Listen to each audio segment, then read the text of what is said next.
பசுவோட Komi அந்த யூரின்ல இருந்து எல்லா நோய்களுக்கான மருந்து இருக்கு. எல்லா நோய்களுக்கான மருந்து இருக்கு. It's proven. மாடு எத்தனை விஷம் கொடுத்தாலும் அந்த மாட்டோட விஷம் சிறுநீர்ல வரதில்லை. அது உங்களுக்கு தெரியுமா? நான் குடிச்சது இல்ல, எனக்கு தெரியாது. நான் கேக்குறேன். அது பேஸ்டரைஸ் பண்ணதுக்கு அப்புறம் ஏன் ஒன்னு இருக்கா? பேஸ்டரைஸ் பண்ணதுக்கு அப்புறம் ஏன் இருக்கா? அல்ல நம்ம கொதிக்க வச்சதுக்கு அப்புறம் ஏன் ஒன்னு என்ன ஆகுது? எந்த புரோட்டீன் கொதிக்க வச்சதுக்கு அப்புறம் அப்படியே இருக்காது. ஐனாவட்ல இருக்கிற போட்டாங்க. அது என்ன நடக்குது கூத்துன்னு எனக்கு தெரியும். Don't talk about this. நான் சொல்றது மொத்தம் வந்து original actual findings of the research. Cancer society of America அப்புறம் வந்து டயபெட்டிக் சொசைட்டி இவங்களோட சதியா இருக்கலாம். இது பின்னாடி இலுமினாட்டி இருக்கும் நான் ஃபீல் பண்றேன் சார். அதாவது ஒரு நாட்டில் தடை செய்யப்பட்ட ஒன்று என் நாட்டில் அனுமதிக்கப்படுகிறது அப்படின்னாவே அது சதி, ரைட். ஆனா எதற்காக அது தடை செய்யப்பட்டிருக்கிற தகவல் நம்ம கிட்ட இருக்கான்னு கேக்குறேன். வீடியோ போட்டா சப்ஸ்கிரைபரே வர மாட்டேங்குதான். அவன் ஏன் வீடியோ போடுறான்லாம் கேட்கறது இல்லை. நீங்க சப்ஸ்கிரைப் பண்ணி விடுங்க. வீடியோ நல்லா இல்லைன்னா சப்ஸ்கிரைப் பண்ணணுங்க. அனைவருக்கும் கோபிநாத்தின் அன்பு வணக்கம். ஐயா வணக்கம். நீங்க சமீபத்துல பார்த்த ஒரு பகீர் தகவல், அதாவது உங்களுக்கு ஏதோ ஒரு செயலி வழியாக அது ஃபார்வர்ட் பண்ணப்பட்டிருக்கா, நீங்க யாருக்கா ஃபார்வர்ட் பண்ணிக்கலாம். இந்த இடம் தான் தெரியலங்க இடம். மனசை தேத்திக்கங்க, பயந்துறாதீங்க. பேஸ்ட் நான் சொல்லுவேன். பேஸ்ட்ல வந்து நிக்கோட்டின் இருக்கு அப்படின்ற விஷயம், சிகரெட்ல இருக்கக்கூடிய புற்றுநோய்க்கு காரணமா இருக்கக்கூடிய நிக்கோட்டின் இருக்குதா கேள்விப்பட்டது. ஒன்னும் புரியலையே. நம்ம அன்றாடம் யூஸ் பண்ற சன்ஃப்ளவர் ஆயில் வந்து பெட்ரோலியம் கழிவுல இருந்து வர ஒரு நிறமற்ற சுவையற்ற திரவம். அப்படியா? அப்படிதான். இத வந்து நான் ஏன் நம்புறேன்னா, அந்த மெசேஜ்லயே சொல்லிருக்கு 250 சன்ஃப்ளவர்ல இருந்து தான் 50 மில்லி ஆயிலே எடுக்க முடியும் அப்படின்னு. கரெக்ட், நியாயமான பேச்சுப்பா. இப்போ கோடியா லிட்டரா சன்ஃப்ளவர் ஆயில் விற்பனைக்கு வருது. சோ இங்க இவ்ளோ ஆயில் எங்க இருந்து தான் கிடைக்குது? சோ அது நம்ம தகுந்த இப்போ பிரெஞ்சு நாட்டில் எடுத்துக்கிட்டா, டென்மார்க்ல பாத்தீங்கன்னா ஒரு எனர்ஜி ட்ரிங்க்லாம் பாத்தீங்கன்னா அந்த நாட்டில் முற்றிலுமாக தடை செய்யப்பட்டிருக்கு. நம்ம மக்கள் இன்னும் இங்க வந்து அதை அறிஞ்சிட்டு தான் இருக்கிறோம். இனிமே அந்த ஊர் பக்கம் தலை வச்சு படுக்க மாட்டேன். நீ எல்லாம் ஏன்டா உசுரா இருக்க? இதெல்லாம் ஒரு போப்பாடா. அதாவது ஒரு நாட்டில் தடை செய்யப்பட்ட ஒன்று என் நாட்டில் அனுமதிக்கப்படுகிறது அப்படின்னாவே அது சதி, ரைட். ஆனா எதற்காக அது தடை செய்யப்பட்டிருக்கிற தகவல் நம்ம கிட்ட இருக்கான்னு கேக்குறேன். வற்புறுத்தாதீங்க, நான் அப்புறம் சொல்றேன். சிக்கன்ல வந்து ஊசி போட்டு இது பண்றாங்க, அதுல கேன்சர் வரக்கூடிய விஷயங்கள் இருக்கு அப்படின்னு. என்ன வார்த்தை சொல்லிட்டீங்க மாப்ள? என் தலையில இடி விழுந்த மாதிரியா இருக்கு மாப்ள. பால் வந்து நம்ம உணவே இல்லை. அது வந்து இப்போ சில ஆண்டுகளுக்கு முன்னாடி தான் பாலை கட்டாயப்படுத்துறாங்க, கால்சியம் அதிகமா இருக்குன்னு சொல்லிட்டு. அதனால ஏற்படக்கூடிய சிக்கல்கள் நிறைய இருக்கு. தேவையில்லாம பொய்யகிய சொல்லி பஞ்சாயத்துல சிக்கி பனிஷ்மெண்ட்டுக்கு ஆளாயிராரு. அப்புறம் நான் கொடுக்குற தண்டனை உன்னால தாங்க முடியாத ராஜா. பாக்கெட்ல அடைச்சு கொண்டு வரக்கூடிய பொருட்கள் எல்லாம் பெரும்பாலும் வந்து ஒரு பதப்படுத்தப்பட்ட பொருட்கள் எல்லாமே வந்து பெரிய சிக்கல் ஏற்படுது. பரோட்டா முக்கியமான விஷயம். மண்டக்குள்ள இப்படி ஒரு தார்மீக சிந்தனையா? இந்த கொசு விரட்டி பயன்படுத்துற வீடுகள்ல கொசு விரட்டிகள் கொசுவை விட மனிதர்கள் தான் மிகப்பெரிய பாதிப்பா இருக்கு அப்படின்றது தான். ஒருவேளை இருக்குமோ ஒருவேளை இருக்குமோ. ஒரு 5 வயதுக்குள்ள குழந்தைங்க வந்து வருஷத்துக்கு ஒரு 5 லட்சம் பேர் காசம் இந்த நுரையீரல் தொற்றினால் பாதிக்கப்படுறாங்கன்றது கொசு விரட்டி பயன்படுத்தினால் மட்டுமே. எப்படி இவ்வளவு விஷயம் தெரிஞ்சு வச்சிருக்கீங்க? நானும் மெட்ரஸ்காரன் தானே. சமீபத்தில் எனக்கு வாட்ஸ்அப்ல ஒரு மெசேஜ் வந்தது. சர்க்கரையில வந்து எலும்பு துகள்கள் மிக்ஸ் பண்ற மாதிரி சொல்றாங்க. ஐயோ, இவன் இப்படித்தான் ஊருக்குள்ள குட்டையை குழப்பிட்டு நல்ல மாதிரியே உட்கார்ந்திருப்பேன். அந்த பர்டிகுலர் சர்க்கரை நான் வெளியெல்லாம் வச்சு பார்த்துருக்கேன். பார்க்கும்போது எனக்கு எறும்புகள் வந்த மாதிரி தெரியல.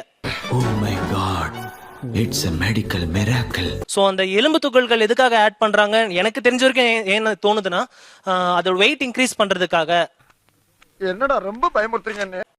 பேசாம தண்ணியில கொஞ்சம் கொட்டி செக் பண்ணிட்டீங்கன்னா சீனிலாம் கீழே போய் கரைஞ்சிரும். எலும்பு துகள் இருந்துச்சுன்னா அது மேல வந்துரும்ல. அது எப்படி நமக்குள்ள ஒரு தீர்ப்பு அசால்ட்டா சொல்லிடுற? இப்போ பார்த்து நான் அதிர்ச்சியானது வந்து 800 ஆயில் ஸ்பில்.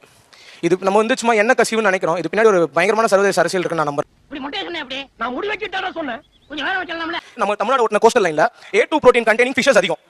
அது வந்து கேன்சருக்கும் டயபெட்டிஸ்க்கும் அகைன்ஸ்ட் ஆனது, நல்லது. டேய், நீ என்ன சிரிக்கிற? இத வந்து ரெடியூஸ் பண்றதுக்காகவும் ரெஸ்ட்ரிக்ட் பண்றதுக்காகவும்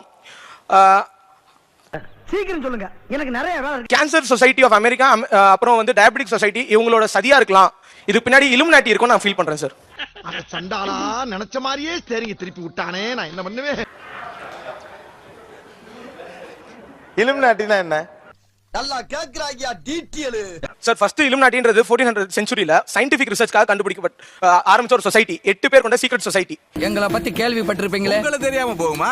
எனக்கு ரொம்ப அசௌகரியமா ஃபீல் பண்ண விஷயம் வந்து தன்னை வந்து ஒரு ராஜேஷ்குமார் நாவல், டான் பிரவுன் நாவலோட ஹீரோவா நினைச்சிட்டு நம்மை சுத்தி ஒரு சதிவாளி பின்னப்படுகிறது. ஏங்கிட்டே பிரார்த்தனை பண்றியா நீ? உன்னை கொலை பண்ற மாதிரி நான் எடுத்து வைக்கிற அடி கூட யாரோ ஒருத்தன் பார்த்துக்கிட்டே இருக்கான். எவனோ இன்கமிங்கா, அவன் எனக்கு எதிராக சூழ்ச்சி பண்ணிக்கிட்டே இருக்கான்ற மாதிரி என்ன கலாச்சிட்டாராமா. 90% ஆஃப் பீப்புள் நாங்கள் சொன்னது வந்து நான் வாட்ஸ்அப் பார்த்தேன். ரீசன் லைப்ரரின்னு ஒன்று இருக்கு, அறிஞர்கள்னு ஒருத்தங்க இருக்காங்க. இவ்வளவு நாளா இது தெரியாம போச்சு. பின்னாடி யாரோ இருக்காங்க, என்ன யாரோ விரட்டுறாங்க, நம்ம இனத்தையே அழிக்க ஒரு குரூப் ரெடியா இருக்கு. ஏதோ ஒரு பதட்டத்திலே மற்றவங்களையும் வச்சுக்கிட்டு தண்ணியை வச்சுக்கிட்டு ஏன் அந்த ஒரு மாதிரியான ஹீரோயிஸ் தமிழ்னு கன்ஃபார்ம் பண்ணிட்டீங்க. பின்னாடி இருக்கலாம் 1-2 விஷயங்கள சதி இருக்கலாம். ஆனா எல்லா விஷயத்திலயும் சதி. ஒரு கட்டத்துக்கு மேல என்னன்னா சதி இல்லாத விஷயங்கள அவங்க ஏதாவது ஒண்ணு சொல்லுங்களேன். தெரியல வச்சு இருங்க நீங்க உங்களுக்கு ஒண்ணு தெரியலனா அது வந்து தப்பு, அது வந்து இலூஷன் சொல்லாம அதுல என்ன காரணம் இருக்குன்னு சொல்லணும். ஐஐடில வந்து கண்டுபிடிச்சிருக்காங்க. எந்த ஐஐடிங்க? கிர் அப்படின்ற ஒரு பசுல இருந்து. எந்த ஐஐடிங்க? ஐஐடி 10 அதாவது ஐஐடி காரக்பூர் நினைக்கிறேன். இது எதுக்குலாம் என்கிட்ட வந்து புர்ரு பண்ற? பசுவோட கோமி அந்த யூரின்ல இருந்து எல்லா நோய்களுக்கான மருந்து இருக்கு. எல்லா நோய்களுக்கான மருந்து இருக்கு. It's proven. உனக்கு என்னப்பா நீ பைத்தியம், நீ என்ன வேணாலும் பேசலாம், நாங்க அப்படியா? பசுமாட்டு யூரின் குடிச்சா கேன்சர் குணமாகும்னு வாட்ஸ்அப்ல பரப்புது. பசுவே ஆனா கோமாரி நோய் வந்தா செத்து போகுது. நான் ஒரு பயோடெக்னாலஜிஸ்டாவே கேக்குறேன். அப்படியா? ரொம்ப சந்தோஷம். அப்படிங்களா? ரொம்ப சந்தோஷம். மாடு எத்தனை விஷம் கொடுத்தாலும் அந்த மாட்டோட விஷம் சிறுநீர்ல வரதில்ல. அது உங்களுக்கு தெரியுமா? நான் குடிச்சது இல்ல, எனக்கு தெரியாது. அதான் கேக்குறேன். செம்மையா கலைக்கிற மச்சி. ஆன்டி மைக்ரோபியல் ஆக்டிவிட்டி எடுத்தீங்கன்னா குர்குமினுக்கு இருக்கு, மஞ்சளுக்கு இருக்கு, பூண்டுக்கு இருக்கு, எல்லாம் இருக்கு. ஒரு சர்டன் டிகிரிக்கு இருக்கு. அவன் விட்டுமா, நீ விட மாட்ட போட்டுக்க விடிய டியூப் லைட் ஆச்சு. ஆமாமா டியூப் லைட் தான். அங்க இருக்கலாம் டியூப் லைட் தானே. எல்லாத்துக்குமே வந்து ஒரு நோய் நீக்கும் குணங்கள் இருக்கு. ஆனா சர்வரோக நிவாரணியா இது எல்லாமே இந்த ஒரு மருந்து சாப்பிட்டா உனக்கு என்ன வியாதி போகும்ன்றது அப்படின்னா அந்த கேன்சரே ஒழிச்சிடலாமே. ஆமா மறந்தே போச்சுடா. சர்வரோக நிவாரணி அப்படிங்கிறது இது ப்ரூவன். ஒரு நிமிஷம் சார், வெட்டரி டாக்டர் மைக் கொடுத்துறேன். வெட்டரி டாக்டர் கொடுத்துறேன். யார்ட்ட கதை விடுற? ஏயோ நான் என்ன படிப்பறிவு இல்லாதவன் கேணையே கிறுக்கன்னு நினைச்சியா? மேடம் சொல்லுங்க சார். நீங்க சொன்னது எதுவுமே உண்மை இல்ல மேடம். ஆரம்பத்துல இருந்து பூரா போய் நீங்க ஒரு அனிமலுக்கு வந்து எந்த டாக்ஸின் எடுத்தாலும் யூரின்ல டாக்ஸின் வராதுன்றீங்களா? 100% wrong information. I am veterinary doctor, retired professor. I have done lot of research work. போயிரு. நான் அசிங்கப்பட்டேன். நீங்க கிர்ன்னு சொல்றீங்களே? இல்ல நீங்க கிர்ன்னு சொல்றீங்களே? சொல்லுங்க சார். அது என்ன பண்ணிருக்காங்கன்னா கிர்னுடைய யூரின் வந்து ஹைலி அசிடிக். ஆட்டு பசுல இருந்து வரதுல A2 மில்க் தான் இருக்குங்க. அத சொல்ல வரேன். அதுக்கு தான் நான் இங்க வந்தேன். இன்னைக்கு வாட்ஸ்அப்ல என்ன வந்திருக்குது? இல்ல சொல்லுங்க சார். உனக்கெல்லாம் வெக்கமே இல்லையாடா? சோறு தானே திங்கிற, எரும மாடு மாதிரி இருக்கியே. எனக்கு எரிச்சல் வருது இவனை. நான் கெட்ட வாரத்துல திக்கி போய் ஹை ஹீல்டிங் அண்ட் நம்ம அனிமல்ல கூட A1 இருக்கு. A1ங்கிறது கேசின். அதுல ஆபத்து வருது, குழந்தைகளுக்கு ஆபத்து வருதுன்றது ரா மில்க்ல தான். Don't speak loose talk. அது பேஸ்டரைஸ் பண்ணதுக்கு அப்புறம் A1 இருக்கா? பேஸ்டரைஸ் ஆனதுக்கு அப்புறம் A2 இருக்கா? அல்ல நம்ம கொதிக்க வச்சதுக்கு அப்புறம் A1 A2 என்ன ஆகுது?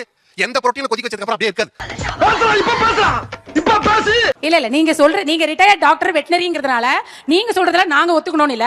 இது வந்து ஏமா ஏய் இவன் சரியான பைத்தியம் இல்ல, சரியாகாத பைத்தியம்டா. ஐநாவத்துல இருக்கிற கூட்டாங்க. என்ன நடக்குது கூத்துன்னு எனக்கு தெரியும். Don't talk about this. நான் சொல்றது மொத்தம் வந்து original actual findings of the research. எப்படி மாமா இப்படி திறந்த புத்தகமா இருக்கீங்க? பஞ்சகவ்யம் கோமியம் கொடுத்து இத கியூர் பண்ணிருக்காங்க அப்படிங்கறத டயபெட்டிக் அண்ட் பிபி எல்லாத்தையுமே சுகர் எல்லாத்தையுமே கியூர் பண்ணிருக்காங்கன்றத நான் சப்மிட் பண்றேன். தேவையில்லாம அந்த வார்த்தையை வாயில இருந்து வர வச்சிராத. 2 நிமிஷத்தை தயார் பண்ற நூடுல்ஸ் வைத்து 2 நாள் வரைக்கும் கிடாம இருக்கு. எனக்கு சரி வெளிய கிடாம இருக்கிறதுக்காக பயன்படுத்துற அதே preservative உள்ள போனா கெட்டு டைஜஷன் ஆகுறது இல்ல. இது என்னமோ யோசிக்கிற மாதிரி இருக்குடா. ஒன்னொன்னுக்கும் கெட்டு போகக்கூடிய தன்மை, அதனுடைய உட்கட்டமைப்பு பயாலஜி, அதனுடைய தன்மைன்றது வந்து கெடுறதுக்குன்னு ஒண்ணு இருக்கு. அவன் சொல்றது நியாயம் தானே. நம் முன்னோர்கள் ஒண்ணு முட்டாள் இல்லை, உண்மையான தமிழனா இருந்தால் இதை ஷேர் செய்யும். இந்த மாதிரி தினம் ஒரு 150 மெசேஜ் வெரிஃபை எல்லாம் பண்ணவே வேண்டாம். முன்னோர் சொல்லிட்டாங்கன்னா முடிஞ்சு போச்சு. அவனை மாட்டாடா என் பம்பர கட்ட மண்டையா. நான் வந்து ஒரு பக்கத்துல வைக்கிற ஒரு பால்காரன்ட்ட இருந்து பால் வாங்கவா இல்ல பாக்கெட்டட் பால் வாங்கவா அப்படிங்கிற முடிவை எடுக்கிறதுக்கு எனக்கு இது உதவியா இருக்கு. படிச்சவங்க சரியா இருக்கே. வாட்ஸ்அப்ப பேஸ் பண்ணி தான் உங்களோட வாழ்க்கையை முடிவு பண்ணுவீங்களா மேடம்? இல்ல வாட்ஸ்அப் பேஸ் பண்ணி வாழ்க்கையை முடிவு நிறைய வதந்தி நான் பரப்பியிருக்கேன். ஓபனா பேசிட்டு போறேன். இப்போ உண்மை ஒத்துக்கிட்டேன். நான் எந்தெந்த வதந்தி மாட்டுக்கு சாணம் வந்து காஸ்மிக் கதிர்களை தடுக்கும். யூஎஸ் தினைக்கும் பாஸ் ஆயிட்டே தான் இருக்கு. காஸ்மிக் கதிரை தடுக்கும். A2 மாட்டு இந்த பொருள் நானே பரப்பியிருக்கேன். இதெல்லாம் ரொம்ப நக்கலாம். நான் என்ன சொல்றேன்னா எல்லா வாட்ஸ்அப்ல வர எல்லாத்தையும் நம்பணும் அப்படின்னு நான் சொல்றேன். நல்ல சாய்ஸஸ் எடுக்கிற சமூகமா மாறதுக்கான ஒரு வாய்ப்பா நான் இத பாக்குறேன். இதத்தான் சொல்லுவாங்க, வேற என்ன சொல்ல முடியும்? இன்னைக்கு வந்து ஒரு விஷயம் எதற்காக வந்து உற்பத்தி பண்றாங்க, எங்க உற்பத்தி பண்றாங்க, யார் உற்பத்தி பண்றாங்க அப்படின்னு ஒரு கேள்வி நான் வந்து எழுப்பணும்னு நினைக்கிறேன். அதுதான் வந்து நான் சந்தேகத்துக்கான ஒரு காரணமா நான் பாக்குறேன். அட பாவி, ஆளை பார்த்தா டம்மி பீஸா இருக்க, பயங்கரமான ஆளா இருக்கேடா. ஒரு மையப்படுத்தப்பட்ட ஒரு சென்ட்ரலைஸ்டு ஒரு இடத்துல இருந்து ஒரு பொருள் வந்து உற்பத்தி ஆகுது, மிகப்பெரிய அளவுல உற்பத்தி ஆகுது அப்படின்ற போது அந்த இடத்துல அறம் இருக்காது. சின்ன பிள்ளையிலே அவன் யாரை பார்த்தாலும் சந்தேகப்படுற வியாதி இருக்குன்னு டாக்டர் என்கிட்ட சொன்னார். அதனால அவன் என்ன சொன்னாலும் நீ நம்பப்படாது. இன்றைய சூழல்ல இன்னைக்கு அந்த மாதிரியான உற்பத்தி யார் கையில இருக்கு, யாரால செய்ய முடியும் அந்த அப்படின்னு போகும்போது எதுக்காக செய்ய முடியும் போது அந்த இடத்துல லாபத்தை தவிர வேற எந்த நோக்கமும் இருக்காது. டேய் இப்ப அவனுக்கு உன்னை கேட்டானுங்களா இல்ல நான் தான் உன்னை சொல்ல சொன்னா? அவர் சொல்றதுல வந்து ஒரு அளவுக்கு உண்மை இருக்க தான் செய்யுது. 10% பேர் நிச்சயமா தேடி போவாங்க என்ன பிரச்சனை இருக்கு இது ஏன் அப்படின்றது. ஆனா மத்த 90% பேர் இது வந்து ரொம்ப ஆர்வமா நம்ப ஆரம்பிக்கிறாங்க. ஏண்டா இந்த ஊரு இன்னமுமா நம்மள நம்பிக்கிட்டு இருக்கு அது அவனுக்கு வீதி. ஏன்னா உண்மையை விட பொய்க்கு தான் அதிகமான கிரியேட்டிவிட்டி இருக்கும். ஐயோ காட்டி கொடுத்தானே கங்காளி. முன்னாடி எல்லாம் வந்து சாதாரணமா சொன்னா நம்ப மாட்டாங்கன்னு நாசா விஞ்ஞானிகளை வந்து துணைக்கு அழைக்க ஆரம்பிச்சாங்க. இப்ப நாசா விஞ்ஞானிகளையும் நம்ப மாட்டேன்றாங்க. ஏதோ சதி நடக்குது கண்டுபிடிப்போம்.